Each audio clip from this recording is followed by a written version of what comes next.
Hello students, welcome to Band edutech.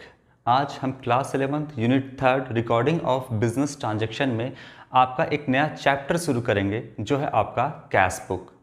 तो cash book सीखने से पहले या उसके बारे में जानने से पहले हम थोड़ा पीछे चलते हैं और हमने पीछे में क्या सीखा है। जो भी ट्रांजैक्शन को हम रिकॉर्ड करते हैं उसे हम जर्नल बना करके रिकॉर्ड करते हैं और जर्नल से फिर हम पोस्ट करते हैं लेज़र में।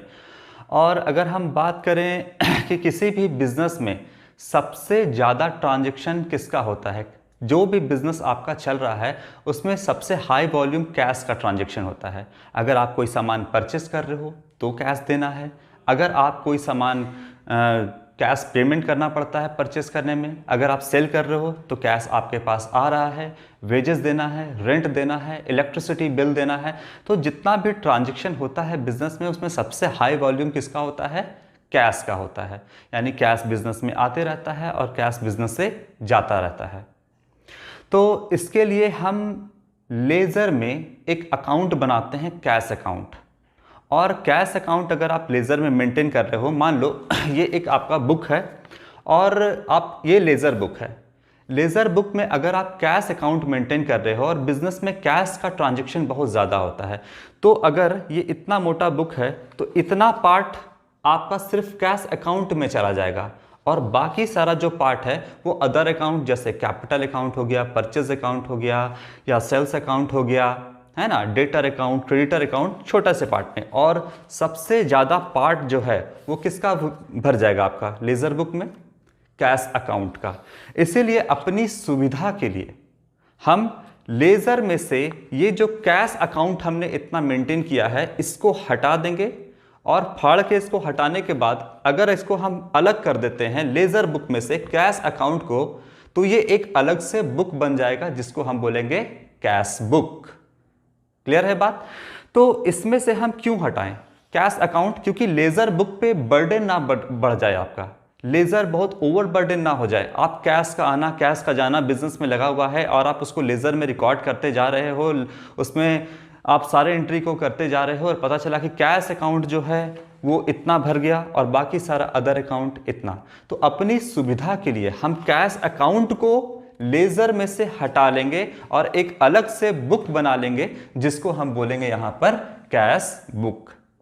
अब जैसे आपका लेज़र में कैश अकाउंट बनता था, बस उसी तरीके से आपका कैश बुक भी यहां पे बनेगा। कैश अकाउंट में हम कोई भी क्रेडिट ट्रांजैक्शन को रिकॉर्ड नहीं करते थे, उसी तरीके से हम कैश बुक में भी कोई क्रेडिट ट्रांजैक्शन का यहां पर रिकॉर्डिंग यहां पर एंट्री हम नहीं करेंगे, क्योंकि हम कैश बुक बना रहे हैं और एक कैश बुक ही ऐसा है जो आपका कैश सिस्टम ऑफ अकाउंटिंग को फॉलो करता है। मतलब कोई भी क्रेडिट ट्रांजैक्शन आपका कैश बुक में रिकॉर्ड नहीं होगा। अब अगर हम कैश की बात कर रहे हैं तो कैश कौन सा अकाउंट है? कैश तो मेरे लिए एसेट है, बिजनेस के लिए कैश एसेट है, और एसेट है तो वो रियल अकाउंट में चला जाएगा। और रियल अकाउंट का रूल आप जानते हो, debit what comes in and credit what goes out. यानी जो भी पैसा बिजनेस में आएगा, कैश आएगा, उसको हम क्या करेंगे, डेबिट करेंगे। इतना दूर जो है आपका वो आपका डेबिट साइड है और इतना दूर जो है आपका वो आपका क्रेडिट साइड है। मतलब जो भी पैसा आएगा बिजनेस के अंदर उसको हम डेबिट करेंगे। समझाने के लिए हम कह सकते हैं कि इसको हम प्लस करेंगे, आपको प्लस लिखना नहीं है। जो भी पैसा आएगा, जो भी पैसा रिसीट होगा उसको हम डेबिट साइड में लिखेंगे और जो भी पैसा बिजनेस से जाएगा, है ना, उसको हम क्रेडिट साइड रिकॉर्ड करेंगे। क्लियर है बस इतनी छोटी सी बात है रियल अकाउंट के रूल से। Debit watt comes in and credit what goes out. जो पैसा आएगा डेबिट, जो पैसा जाएगा क्रेडिट। क्लियर है बात? अब जो कैश बुक हम क्यों रिकॉर्ड मेंटेन कर रहे हैं, तो याद रखिएगा हम लेज़र में से कैश अकाउंट को हटा करके कैश बुक बनाए हैं, तो हम लेज़र में दोबारा कैश अकाउंट नहीं खोलेंगे। हम वहां पर से कैश अकाउंट को डिलीट कर देंगे, उसमें हम लिखेंगे ही नहीं, क्योंकि उसी को तो फाड़ करके हम कैश बुक बनाए हैं। अब अगर मान लीजिए कि आप कहोगे कि सर नहीं, हम दोनों मेंटेन करना चाहते हैं, हम लेज़र में भी कैश अकाउंट बनाएंगे और हम कैश बुक भी मेंटेन करेंगे, तब आप क्या करोगे गलती? आप कोई पैसा मान लो 1 लाख रुपए बिजनेस में आया, आप कैश अकाउंट में उसको रिकॉर्ड कर दोगे और इधर कैश बुक में भी रिकॉर्ड कर दोगे। आपको लगेगा कि मेरे पास 2 लाख रुपए हैं, लेकिन एक्चुअली में आपके पास 2 लाख रुपए नहीं है, आपके पास 1 लाख ही है, लेकिन आपको कैश अकाउंट में दिखेगा 1 लाख और आपको कैश बुक में दिखेगा 1 लाख। आपको लगेगा मेरे पास 2 लाख रुपए हैं, लेकिन एक्चुअली में आपके पास 1 लाख रुपया ही है। आप इस भ्रम में मत रहो कि आपके पास 2 लाख है। अगर इसी तरीके से कैश बढ़ाना रहेगा ना, तो हम कई जगहों पे अलग अलग बुक में हम रिकॉर्ड कर देंगे। इस तरीके से कैश तो बिजनेस में बढ़ता नहीं है, तो हम कैश अकाउंट को हटा देंगे लेजर में से और उसके जगह पर हम एक अलग से बुक मेंटेन करेंगे जिसको हम कहेंगे कैश बुक। कैश बुक आपका प्रिंसिपल बुक भी है एज वेल एज आपका सब्सिडरी बुक भी है, सहायक पुस्तक भी है ना। तो हम इसको एक एग्जाम्पल के जरिए समझते हैं कि हम कैश बुक किस तरीके से बनाते हैं। रियल अकाउंट के रूल से debit part comes in and credit part goes out. सबसे पहले आप डेट का कॉलम दे देना, फिर पर्टिकुलर रहेगा ledger folio and amount. Date, particular, ledger folio and amount. Clear है? ये आपका होगा। अब हम इसको एक एग्जाम्पल से समझते हैं। देखिए, कहता है कि inter the following transaction in a single column cash book. अच्छा, एक चीज आपको बताना रह गया, जो आप कैश बुक मेंटेन कर रहे हैं ये सिंगल कॉलम भी हो सकता है, डबल कॉलम भी हो सकता है और ट्रिपल कॉलम भी हो सकता है। सिंगल कॉलम मतलब जितना भी कैश में ट्रांजैक्शन हो रहा है उसको हम सिंगल कॉलम कैश बुक में करेंगे record. Double column cash book में आपका कैश एज वेल एज आपका बैंक भी आएगा। मतलब अगर कोई ट्रांजैक्शन कैश में हो रहा है तो उसके लिए हम कैश का एक कॉलम रखेंगे, और अगर हम कोई चेक से पेमेंट कर रहे हैं या चेक से पैसा रिसीव कर रहे हैं उसमें बैंक का इन्वॉल्वमेंट है तो हम एक आपका बैंक कॉलम भी बनाएंगे जिसमें जो भी ट्रांजैक्शन बैंक से रिलेटेड होगा, चेक से रिलेटेड होगा, वो हम बैंक कॉलम में लिखेंगे। एक आपका और होता है डिस्काउंट कॉलम, लेकिन हमको डिस्काउंट कॉलम यहाँ पर पढ़ना नहीं है, सिर्फ हमको डबल कॉलम कैश बुक यहाँ पे पढ़ना है। तो फिलहाल हम आपको सिंगल कॉलम कैश बुक बता रहे हैं जिसमें सिर्फ और सिर्फ आपका कैश का कॉलम होगा, बैंक का column. Double column cash book जब हम पढ़ेंगे तो उसमें हम आपको बताएंगे। चलिए, तो सबसे पहले हम स्टार्ट करते हैं आपका transaction. Enter the following transactions in a single column cash book. DK Goyal का आपका बुक है, इससे हम आपको क्वेश्चन बताएंगे। सबसे पहले लिखता है डेट, जो है आपका ईयर है 2017, तो हम डेट के कॉलम में लिख लेते हैं 2017 और यहां भी हम लिख लेते हैं 2017। मार्च का महीना है और लिखता है 1 मार्च को कमेंस्ड बिजनेस विथ कैश। 20,000 से बिजनेस शुरू किया गया। कोई भी अकाउंट आप बनाओगे वो सिर्फ जर्नल का लेजर पोस्ट होता है, एक बात आप जान लो। तो अगर आपका जर्नल पे कमांड है तो आप ऐसे ही सारा उसको पोस्टिंग कर दोगे। 1 मार्च को क्या हुआ है 2017, यहाँ पे हम आपको शुरुआत में जर्नल एंट्री बना करके बताएंगे। 1 मार्च को क्या है बिजनेस स्टार्ट हो रहा है, तो लिखेंगे हम क्या जर्नल एंट्री होगा, cash account debit to capital account. कितने से 20,000 रुपया से आपका बिजनेस जो है वो स्टार्ट हुआ है।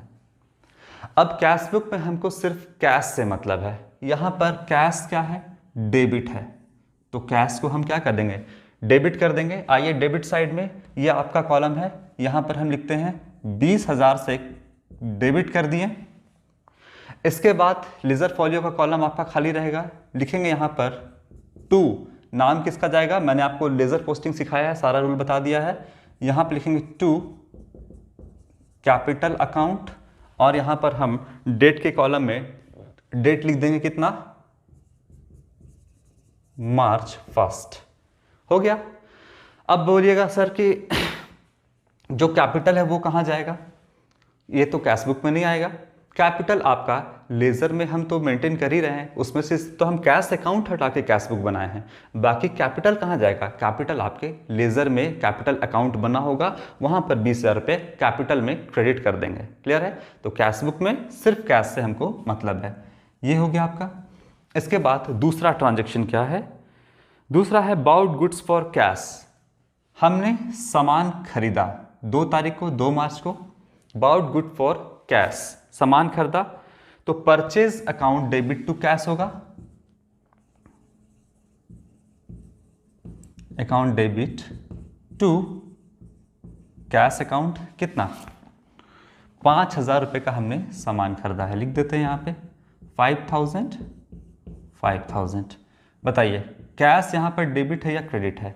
क्रेडिट साइड में आपका दिख रहा है, मतलब सामान खरीदे तो पैसा बिजनेस से चला गया, क्रेडिट पार्ट गोज आउट। अगर चला गया तो उसको हम क्रेडिट साइड में रिकॉर्ड करेंगे और यहाँ पे हम लिखेंगे 5,000 रुपीज़।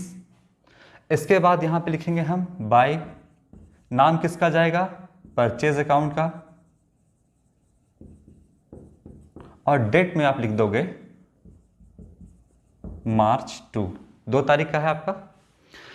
परचेज डेबिट है, ये कहाँ चला जाएगा? परचेज अकाउंट, ये आपका चला जाएगा लेजर में, परचेज अकाउंट खोलेंगे वहां चला जाएगा। हमको सिर्फ यहाँ पर कैश से मतलब है, कैश डेबिट हो रहा है या कैश क्रेडिट हो रहा है, बस हमको इन सब से लेना देना है। अब है आपका 5 तारीख को, देखते हैं 5 तारीख को क्या हो रहा है।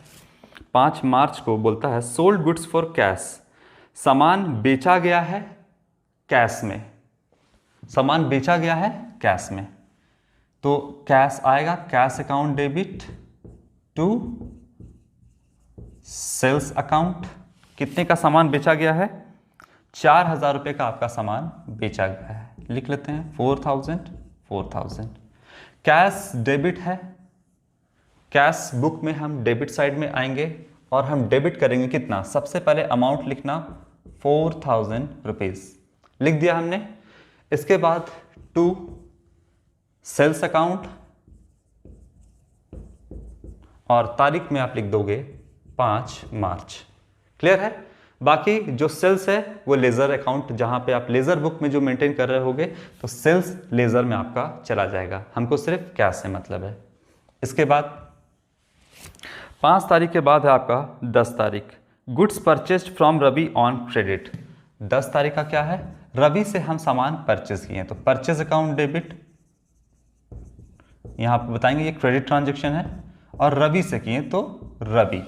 कितने का हम सामान परचेस किए हैं? यहां पर हम जो सामान परचेस किए वो 10,000 रुपये का किए हैं।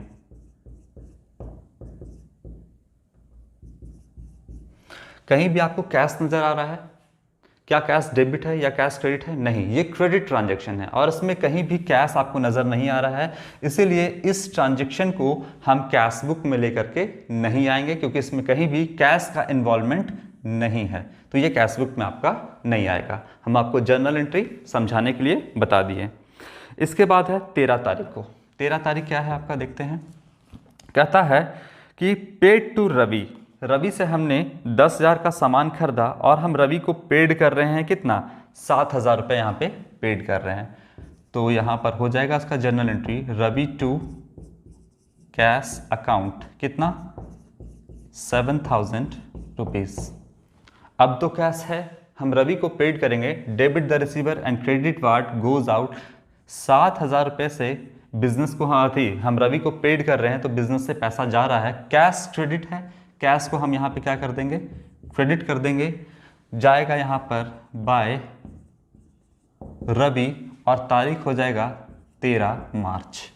क्लियर है बात? इसके बाद जो है आपका 15 तारीख को कैश सेल्स है। 15 तारीख को क्या है? Cash sales. क्या बनेगा? हम सामान कैश में बेचे हैं, तो cash account debit to sales account. कितने का सामान बेचा गया है? 8,000 रुपये का सामान बेचा गया है। कैश से मतलब है, कैश डेबिट है, सेल करने पर कैश आया बिजनेस में, कैश को हम क्या करेंगे? डेबिट करेंगे। कितने से? 8,000 रुपया से हमने डेबिट कर दिया और यहाँ पे लिखेंगे टू सेल्स अकाउंट और तारीख लिख देंगे 15 मार्च। क्लियर है? इसके बाद है आपका परचेज्ड फर्नीचर फॉर कैश। आपने क्या किया है? मतलब बिजनेस ने फर्नीचर परचेज किया है कैश में, ठीक है। अब देखो 18 तारीख को क्या है? फर्नीचर परचेज किया है, तो फर्नीचर जब एसेट खरीदते हो तो एसेट का नाम लिखोगे, furniture account debit to cash account. कितने का हमने फर्नीचर खरीदा है? 6,000 रुपये का हमने फर्नीचर खरीदा है, ठीक है। कैश क्रेडिट है, कैश अकाउंट कैश बुक में हम कैश को क्रेडिट कर देंगे 6,000 रुपया से, और क्या लिखेंगे? बाय फर्नीचर अकाउंट और तारीख जाएगा आपका 18 मार्च। 18 मार्च आपका चला गया 6,000 रुपये का। इसके बाद है 20 तारीख को। 20 तारीख को हमने क्या किया है, वेजेस पेड किया है। 20 तारीख वेजेस क्या है, मजदूरी दिया है। जो लेबर काम कर रहे हैं उनको मजदूरी दिया गया है। नॉमिनल अकाउंट के रूल से debit all expenses, wages account को डेबिट कर देंगे और दिए क्या, तो कैश दिए हैं, इसीलिए कैश अकाउंट को यहाँ पे हम क्रेडिट कर देंगे। और कितने का वेजेस दिया गया है, 380 रुपये का वेजेस जो है वो दिया गया है। कैश क्रेडिट है, कैश को क्रेडिट कर देंगे हम, कैश बुक को क्रेडिट कर देंगे 380 रुपया से, और यहाँ लिखेंगे by wages account, wages account, और तारीख हो जाएगा 20 मार्च। क्लियर है? ओके। इसके बाद 20 तारीख के बाद क्या है, पेड रेंट। 24 तारीख को आपने रेंट पेड किया है। ज़रूर जो बिजनेस है वो रेंट पर होगा और उसके लिए रेंट पे किया गया है। रेंट आपका एक्सपेंस है, debit all expenses, rent account debit, और रेंट में दिया क्या गया है, कैश दिया गया है, तो कैश अकाउंट क्रेडिट कर देंगे। यहाँ पर कितने का है, 400 रुपये का, 400 रुपये का रेंट है। कैश अकाउंट यहाँ पे क्रेडिट है, कैश अकाउंट को क्रेडिट कर देंगे, कैश बुक को 400 रुपया से, लिखेंगे यहाँ पर बाय रेंट अकाउंट और तारीख लिख देंगे 24 मार्च। क्लियर है? इसके बाद 24 तारीख के बाद है आपका 26 तारीख को क्या हुआ है, सबको हटाते हैं हम।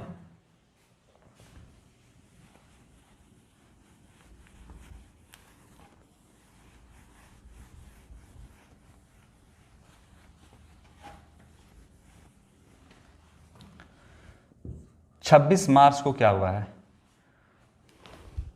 रिसीव्ड कमीशन, कमीशन रिसीव हुआ है, तो क्या लिखेंगे, cash account debit to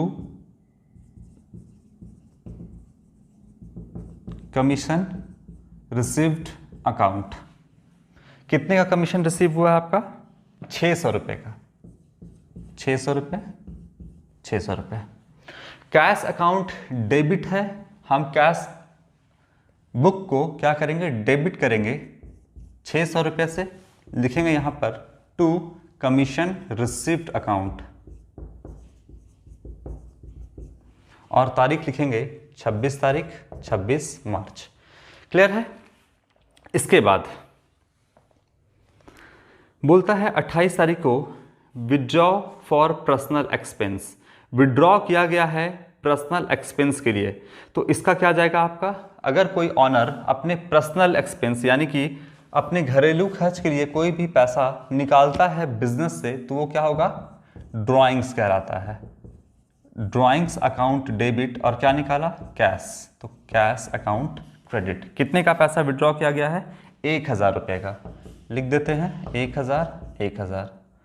cash account credit है, कैश बुक को हम क्रेडिट करेंगे 1000 रुपीज़ से, लिखेंगे बाय ड्राइंग्स अकाउंट और तारीख जाएगा आपका 28 मार्च। इसके बाद क्या है आपका, पेड सैलरी। 31 तारीख को हम क्या कर रहे हैं, सैलरी पेड कर रहे हैं। तो सैलरी एक्सपेंस है बिजनेस के लिए, सैलरी अकाउंट डेबिट, और क्या देंगे सैलरी में, तो कैश देंगे। कितना है आपका, 900 रुपया, लिख देते हैं। कैश अकाउंट क्रेडिट है, कैश अकाउंट को यहाँ पे हम क्या कर देंगे, क्रेडिट कर देंगे 900 रुपया से, और लिखेंगे बाय सैलरी अकाउंट और तारीख हो जाएगा आपका 31 मार्च।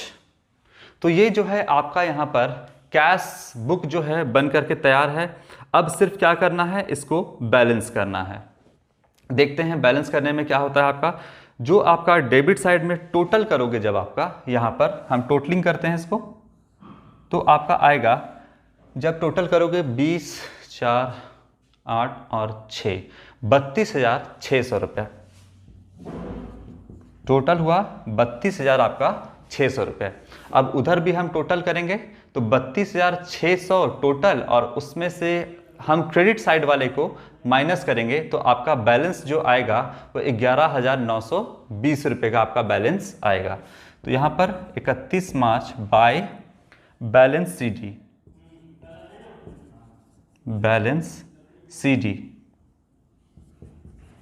11,920 रुपये का बैलेंस आया।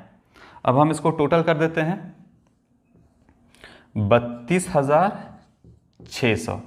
कहने का मतलब है कि 32,600 रुपया टोटल आपका है बिजनेस के अंदर, जिसमें से इतना आपने यानी 5,000, 7,000, 6,000, 380, 400 रुपये माइनस 1,000 रुपये, 900 रुपये, इतना आपके बिजनेस से कैश चला गया।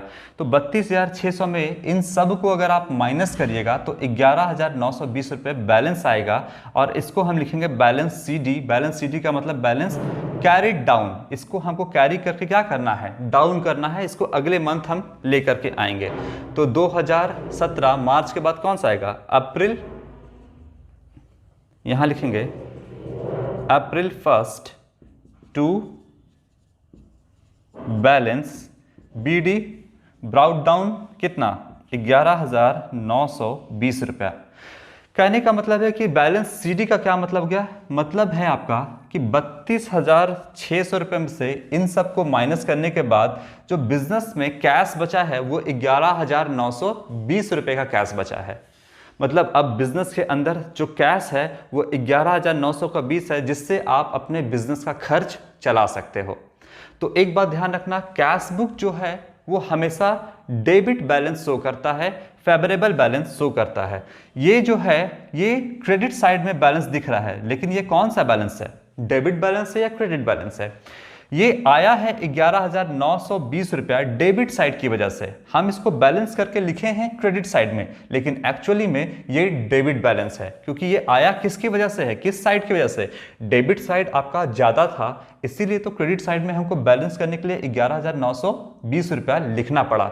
तो ये आया है आपका डेबिट साइड की वजह से, इसीलिए ये आपका 11,920 रुपये डेबिट बैलेंस है। इसका मतलब ये फेवरेबल बैलेंस है। ये आपके पॉकेट में यानी बिजनेस में अभी बिजनेस को चलाने के लिए कितना पैसा है, 11,920 रुपया फिलहाल आपके पास है।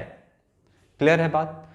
तो ये आपका मैंने कैश बुक बताया, और इसी बैलेंस सीडी को कैरी डाउन करेंगे, मतलब हम अगले मंथ ले जाएंगे। तो यहां पर 1 अप्रैल को बन जाएगा ये ब्राउट डाउन, मतलब यहाँ पे बैलेंस को लेकर के आए। अब अप्रैल में भी जो भी कैश से रिलेटेड ट्रांजैक्शन होगा हम उसको रिकॉर्ड करेंगे। फिलहाल जगह नहीं है तो इसके आगे हम आपको बनाएंगे नहीं। आपको एक छोटा सा ट्रांजैक्शन था जिसकी मदद से हम आपको कैश बुक बनाएं।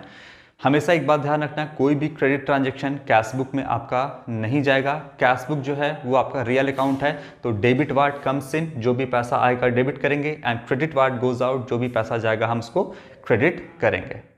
क्लियर है। तो इसके बाद कुछ और क्वेश्चन को हम आपको सॉल्व करवाएंगे कैश कॉलम से भी, और इसके बाद फिर हम आपको डबल कॉलम कैश बुक भी बताएंगे, जिसमें आपका कैश कॉलम भी होगा और बैंक कॉलम भी इन्वॉल्व होगा। आज के लिए इतना ही बच्चों, थैंक यू।